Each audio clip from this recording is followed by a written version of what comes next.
Okay, today we're going to go through the practice guide. We're going to start the first half today, second half Monday. That's kind of what it is. I want to keep it kind of basic. But, yes. So, did anyone not receive one yesterday?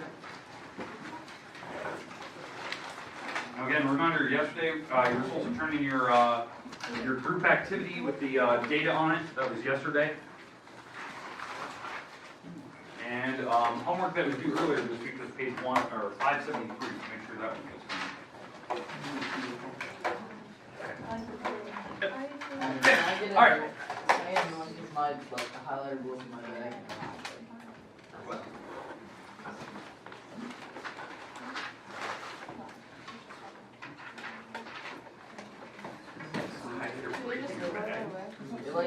It blew up a long time ago, and then, I don't know, it like said begin science again. Alright, I'd say you might want to clean that up. Alright, so today, we're going to go through the practice guide here. I'll kind of tell you what's going to be on the board, what you can expect, what you'll need. Obviously, you're going to need a calculator, first of all. Obviously, I'm out, so if you don't have a calculator in front of you, you need to mentally prepare that you need to go get one this weekend so you have one for the test. Because if those calculators are gone, test day, you don't get one. So kind of keep that in mind. And reminder, I will not tell you how to use a calculator on test day. That's Tuesday, Wednesday. Okay? Yes. So keep that in mind. What we're going to do today, we're going to kind of walk through this, make sure that you kind of know what to expect, how to do it, what I'm expecting to see on the actual test itself. Remember, you get more points for actually showing work than the actual final answer. That's a big deal for me, especially with this stuff. So make sure that you're writing down like what you're doing. You wouldn't believe how many people they just go, oh, it's I know the answer is 12. It's 12, and then they move on, and it's not, and you missed 4 points on a problem because you didn't want to show any work. So you got to show me what you're doing. You might get points for at least showing me something. Okay, as long as it's somewhat correct. All right. So in these first couple, I will give you a radical.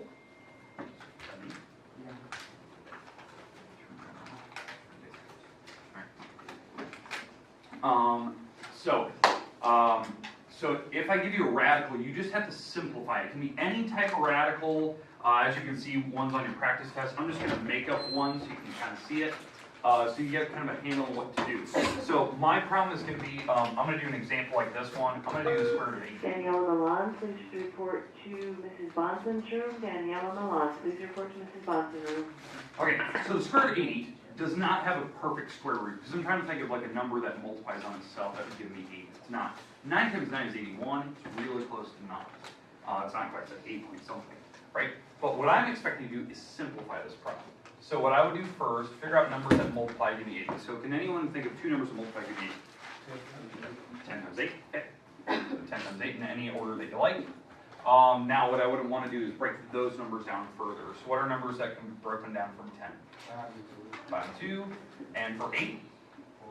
4 and 2. Okay. And then I want to break down the 4 even further.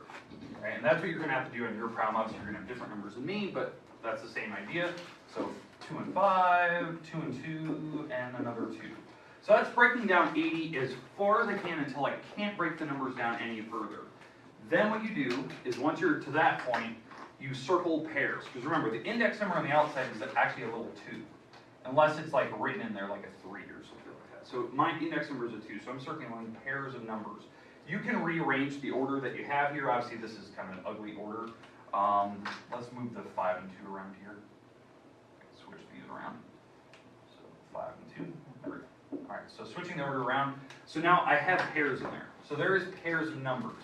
Because I'm looking for 2 numbers that match. Well, these 2 match, and in fact, those 2 match. So the rule was, you cross one out, you kick one out. You cross one out, you kick one out. If there is no pairs, no worries. You don't do anything. But for me, I'm kicking 2s out. So on this particular problem, this is what I have. I have 2s on the outside, and then that radical 5 that's left over, right? Because the 2s went out. Now, what do the 2s on the outside make? 4. And that's your final answer. It's 4 root 5. Like, that's the answer. When the numbers go to the outside, they don't have a radical anymore. But they can only move to the outside if you have pairs. That was the shortcut that I've told you how to do radicals. That's what I expect you to be able to do on number 1. Now, this problem can start in any way, shape, or form. That's something you need to know. I could have this problem look like anything. What I mean by anything, I could have this problem look like, it could look like 6 root 20. So what I would do first, multiply the two radicals together to make 120, and then I would simplify from there. So now this problem looks like yours, and you break this number down like I'm doing over here. So, or I could have it, maybe I have the problem like this. Maybe your problem is 7 root 20. So that now there's a 7 on the outside. I can't actually multiply these together. So all I would do on that problem is break down the 20.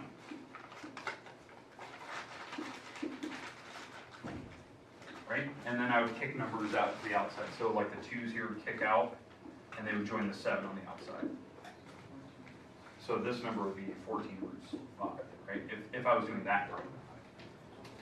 So it can be any number sitting here. I just want to see, can you simplify it correctly? Can you show me the work that you're doing? Does that make sense? What you're going to be expected. It'll be an easy problem. It's not going to be like overly difficult, but you're going to need a calculator to kind of break down the numbers. Okay? In case you don't know like what number's going there. As far as you can. Okay. Any questions on the first one? What you can expect? What type of problem I can put there? Perfect. Let's move on to number 2. Number two is worth a lot of points. It's probably worth the most on the first page because you actually have to find 3 letters. Like the first problem, like if I was grading this one, I'd say it's about maybe 4 points. It's 4 lines of work maybe. But this one is worth more because you've got to find all 3 letters, X, Y, and Z, for that particular picture. So this problem is the one where you need formulas. You're going to need your altitude and leg formulas. Those geometric means from the first section, by the way, these are from section 8.1. They're on radicals and how to simplify right triangles. So let me scroll down here. Zoom in here. All right. So the goal is to find X and Y. So one of the properties we had, I'm going to kind of highlight it here, is when you have an altitude, so that is a right triangle, when you have an altitude in the middle of the picture, this is an altitude, it's a height, right? Altitude. This number is related to these 2 pieces down here. That's one of the formulas we had. That formula will be on the board testing. So like it'll be right here in the middle of the board. So the formula that you're going to see will be this. So these, by the way, these are parts of the hypotenuse. So part 1 of the hypotenuse, and this is the other part of the hypotenuse. Okay, so part 1, part 2, whatever you want to call it. So the formula that you're going to see on the board will be this. Altitude, part of the height, part of the height. So if you remember when we did these are the proportions that we had. So that's the formula that we're going to use. So like on this problem, I can find X right away because these are the 3 numbers that are involved. I have the altitude and I have those 2 parts on the bottom. So if I were to take these numbers, like your actual numbers, and plug them into that formula, then one that I'm missing is the altitude. So on that formula over here, if I'm actually setting this up, the X for the altitude would go here, because that's the altitude, that's my altitude here. And then the part of the hypotenuse, the 9 and the 7 go here. Now, anyone remember, how did we attempt to solve this? What was the rule? Cross multiply. Yeah, it was called cross multiplication. So you actually cross multiply, so the X times X, right? So that's X squared. And you cross multiply here, that is 9 times 7, which is 63. And the last step that you have to do is take the power of 2 to the other side to find what X is. So taking that power of 2 to the other side, what's the opposite of a square? Square root. You're going to square root 63. And that would actually be the exact answer. That's what I'm looking for. That's the answer for X. If you want to break that down, like simplify it like you did earlier, that's fine. I don't require it. I want that. Now, if I was grading this to find X, that's 3 points. You have the formula, you have the one step, and you have your answer. That's 3 points. So this problem potentially is worth 9. Number 2 is. Okay, does that formula make sense to you though? How to do it? Obviously I just gave you the answer, you probably should be writing that down. Now to find the other ones, to find like y and z, we have another formula. It's called the leg formula. So I'm going to put the leg formula over here. Now, let me draw the picture like we were doing earlier. So, all right. So this is a leg. The other one's a leg. Now it doesn't matter which one you pick. I'm going to pick I'll pick this side over here first. So this leg. How I know they're legs? They're touching the 90-degree marker. That's up to the top. So these are the legs. Right? So if you have the leg, you use the part of the hypotenuse that's closest to it, and the entire hypotenuse, the entire bottom. Those are the three parts that are going to be involved to find that leg, if that's the number you're trying to see. So in fact, I'm trying to find y, so I have to use the number closest to it. So what's the number closest to y? 9, so that's the part of the hypotenuse I'm going to be using. And what's the entire bottom? 16. That's the number. Now how you get 16? It's 9 and 7. That's the whole bottom. That's 16. So those are the two numbers I'll use to find y, the leg.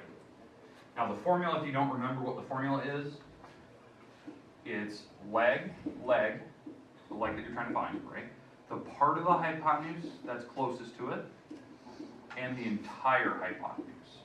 So it really looks like the altitude formula, but I'm using a leg instead.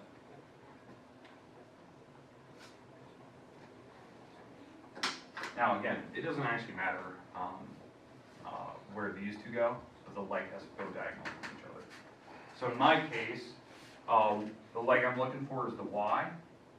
The part closest to the y is the 9. The entire hypotenuse is 16.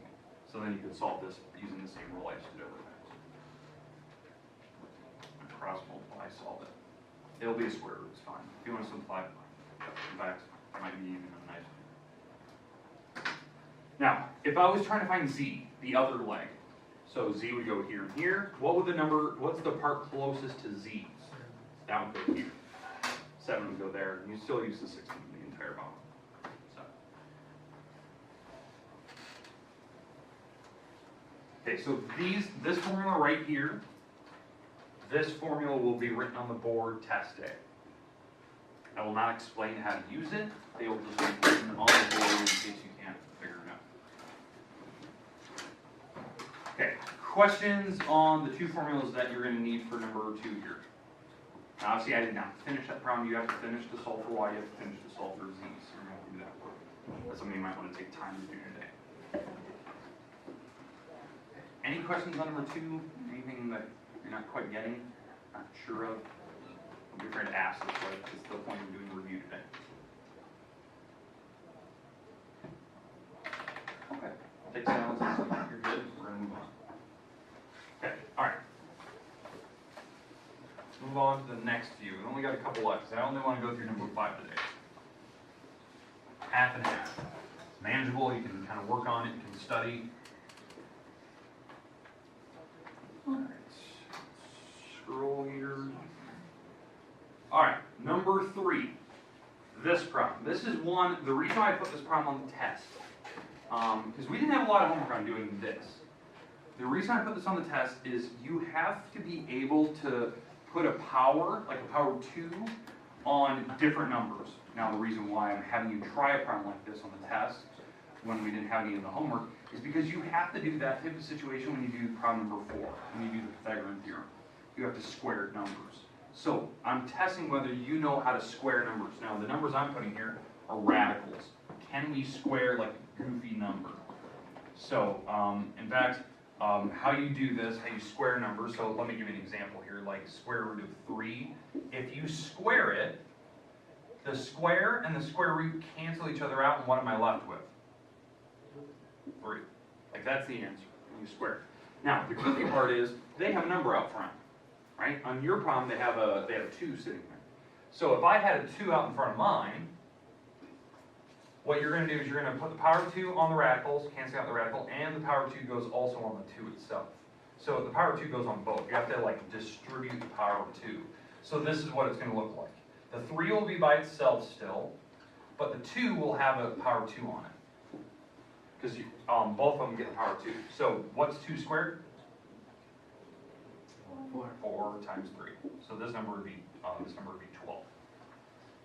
Okay, yours, a little bit different. You have to put power 2 in here, power 2 in there, and you have to simplify. But again, I can put any number there. So what I mean by any number, I could put a fraction there. I put a fraction like 3 over 4. And I put a 3 over 4 and I square it. Right? If that's the case, if you have a fraction and you need to square it or some type of decimal, you just put the power of 2 on the top and the bottom. That's all you do. You just separate it. So this, if you know if it was a fraction, it's 3 squared over 4 squared. That's how you do that problem. What's 3 squared? 9. 4 squared? Boom, done. That's how you do a fraction. Easiest thing in the world. So it's not going to be a difficult problem. I just want to see, can you put a power of 2 on something? Because that's what you have to do down here to solve that problem. On number 4, you cannot use SOHCAHTOA.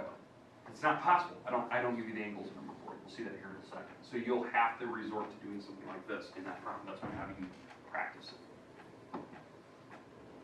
Okay, questions on number 3 at all? The type of problem I could put sitting there. So, do you know how to deal with radicals? Do you know how to deal with fractions or whole numbers? That kind of thing? Okay. It's going to be an easy number. It's not going to be overly difficult. So, don't overthink it. Alright, let's move on to number 4. Again, you should be hopefully taking time today to finish the problem that I'm skipping. You know, I'm giving you problems that look really close to yours so you can get some practice. Alright.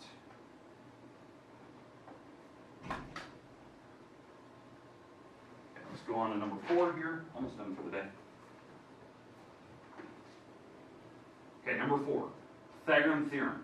We have to find what x is. Now, x can be anywhere on this picture. I just happen to put it here. Okay? Now, what I would do first, I would kind of figure out which parts are the legs, which one's the hypotenuse. I would label those first. How I label them? Use A, B, and C. Right? Because that's the Pythagorean theorem. Pythagorean theorem will be on the board test here. Right? It'll be written right in the middle of the board. So, which sides are A and B? Remember, A and B touch the 90-degree angle. 12 and 5. So it's kind of common sense, right? They call these the legs, right? They're the legs of the right triangle. So that means the hypotenuse, or letter C, has to be x, right?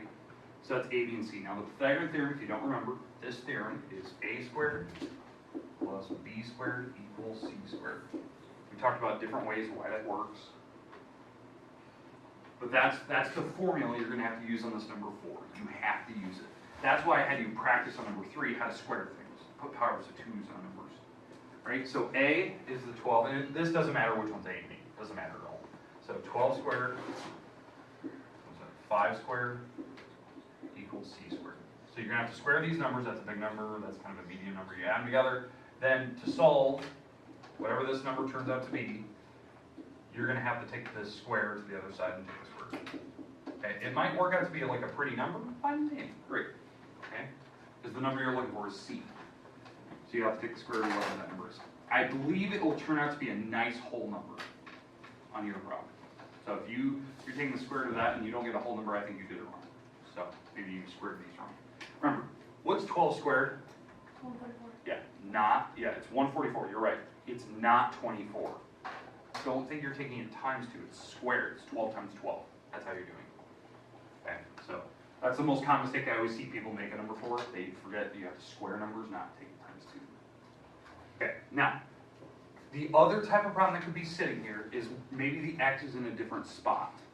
That's the one thing you need to be kind of worried about. So it could be a situation like, let me give you another triangle. It could be like this. That could be the problem sitting there. Well, A and B are the x and the 3 now. So I was given the C number. So this is A, this is B, this is C. Because the A and B touch the 90-degree marker. So A squared plus B squared equals C squared. So now you're going to have to do a little more work than you did over here. Right? Because this is x squared plus 9 equals 25. I subtract the 9 across. When you bring the 9 over, you have to subtract it. You know, when it goes to the opposite side, it goes and subtracts. And then you take the square root of the 16, which is 4. So it's like a nice whole number. So So that's my x. So if you have a problem where the x is on one of the legs, you have to actually go further. This problem is easy, right? The numbers are on one side, you just have to take the square root in the very, very end. But be prepared. If this number doesn't work out to be nice and pretty, let's say like you take the square root on your test problem, you take the square root and it doesn't work out to be a nice number, fine, leave it a square root. Like maybe it's like, maybe this number is like 117, just kind of a goofy number. Well then just leave it square root of 117. You're totally fine with that. I don't need the decimal or anything like that. Question? I guess I'm applying that theory that you just told us to question number 2. If Yeah. we left those as square roots, would that be okay? Or do you want us to? Oh, like the final answers for Yeah. like the leg and Minus the y. leave it, yeah, leave it like square root is 163 or 63 or something. Yeah, leave it. Alright, thank you. Okay, yep. Oh, yeah, good question. All right. Any other questions on 4, like what you can expect, what I'm going to give you? Okay. All right. Number 5 uses the same formula. Number 5 is going to use this thing.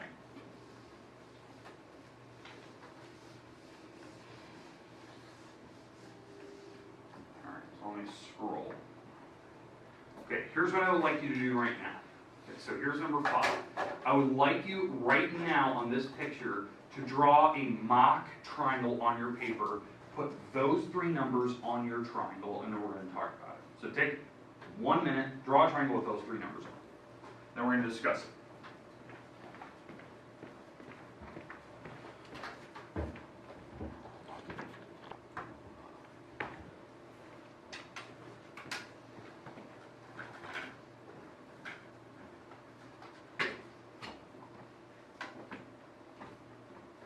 Okay, so now that you have your mock picture of your triangle, probably didn't take you more than a second to do that.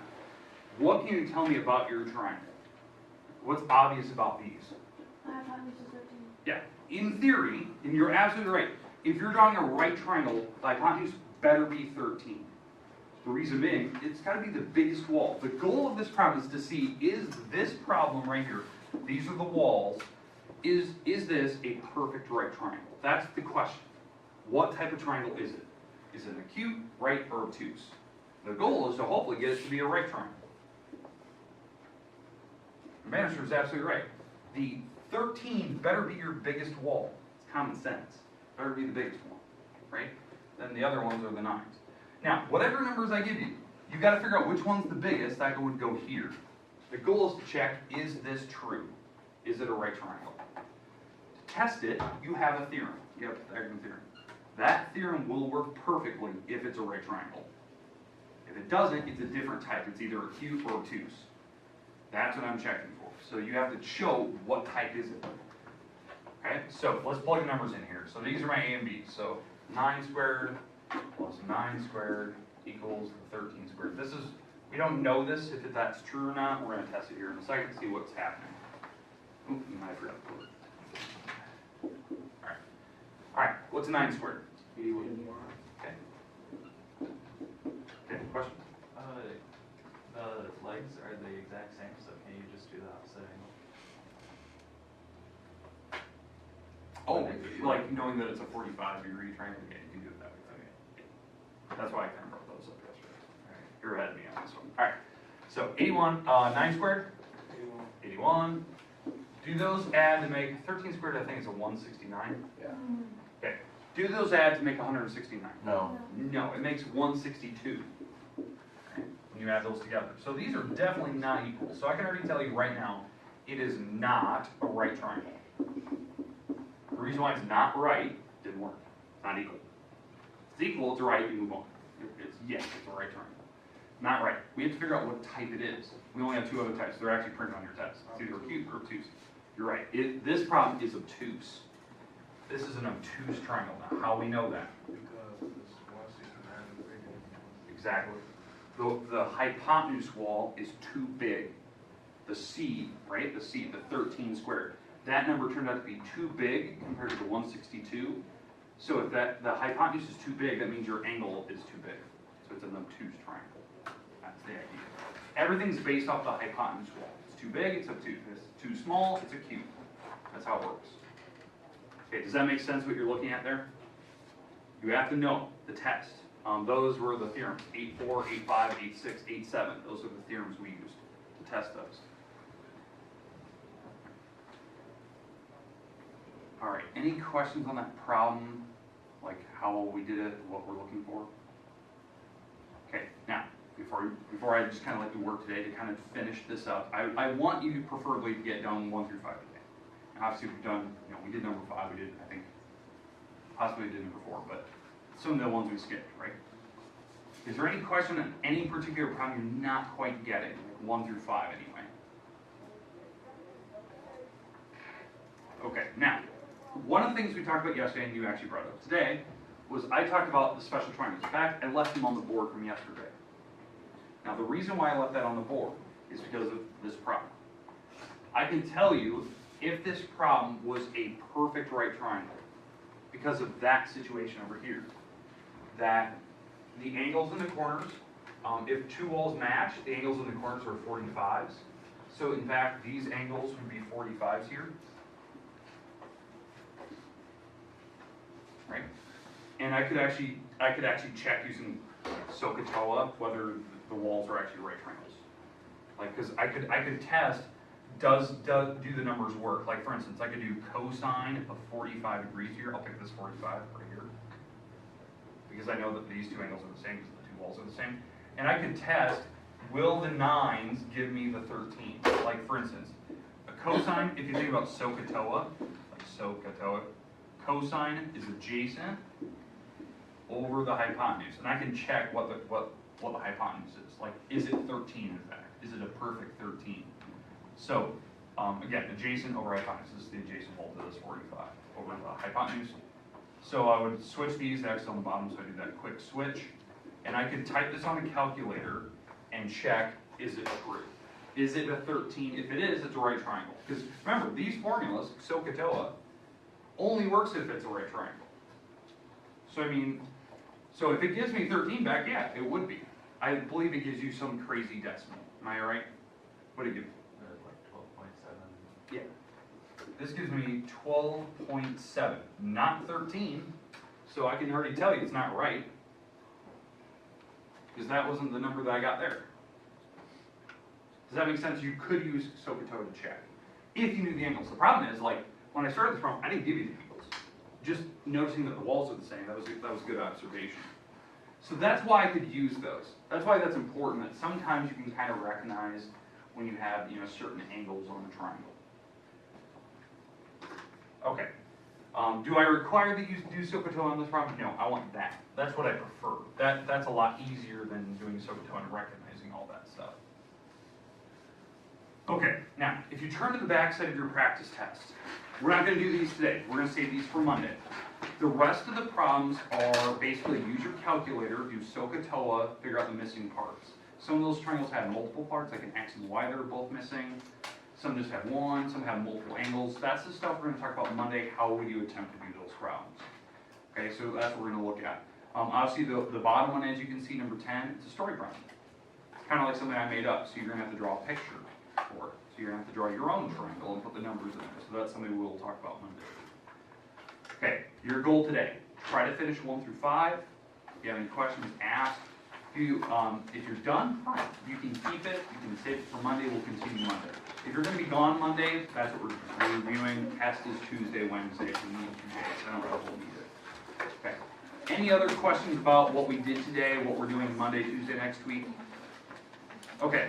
You can work on whatever you need today. You have about 10 minutes. That's what I want to give you today. You can work. There you go.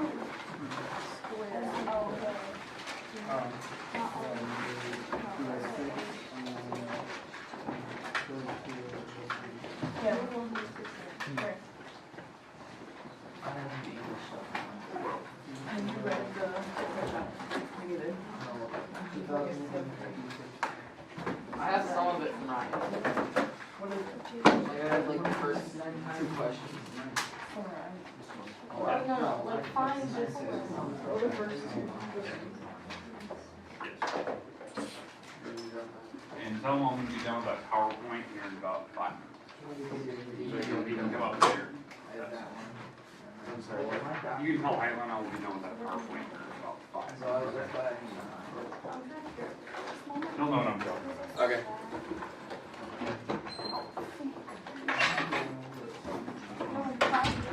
Now that I open it in the new window, then it works.